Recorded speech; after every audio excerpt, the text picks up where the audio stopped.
what does it look like in your life to become that like super alluring magnet that draws life to you? Like, what does that look like for both of you, and how do you do it?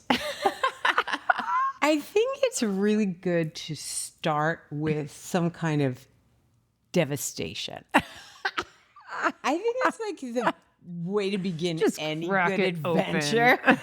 Because like, none of us starts out being the pleasure queen, right? I started out coming from like a familial legacy of abuse, in my family. And it was that heartbreak and that depth of rupture that was like the linchpin that like pushed me to be a researcher. And I was willing to do anything to change my life, including connecting with my pleasure, including learning about orgasm. I moved into a sex commune and I studied orgasm for 5 years. This body is trained to have an extended massive orgasm for 3 hours. That's where I got my and once I plugged into that level of radiance, because that is the source of life, is pleasure, is orgasm, right? I'm plugging in to a part of myself that was bigger than I was. It was bigger than my heartbreak. It was bigger than, my family and the limitations, or it was bigger than my self-doubt. It was bigger than, my lack of confidence. Suddenly I was like source energy.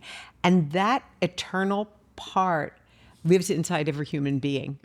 And so our work is really about how do we plug into that which is eternal, that lives inside each of us, and source from there. And I think rupture is a great way in.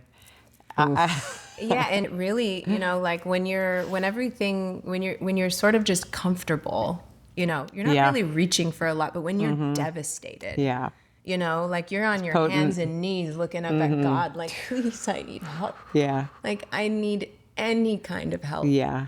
And that's when you actually go reaching for something. That's when you pick up the book. That's when you listen to the podcast. That's when you're when you're searching. And so I love that. And that creates such a hopeful thing for people in moments of devastation, to hear you say that. Like, start with that moment. Like, if you're there, amazing, you're in the right place.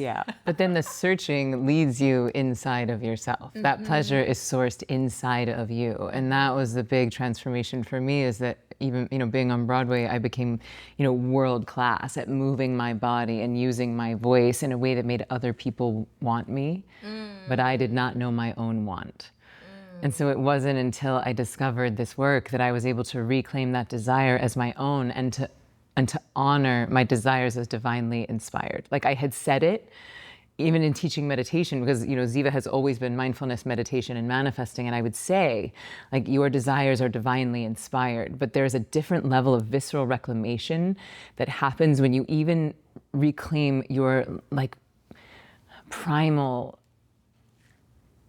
visceral, like, bodily desires as divine, because they've been so shamed for so long. They've been so othered for so long, that if you can reclaim that, like Layla's definition of Tantra is finding God where you thought that it was not. And so anywhere that you thought God was not is such a potent place for reclamation. And because we live in a society that is so othering about it, that the potency of what is there to reclaim as power for yourself is really, really exciting.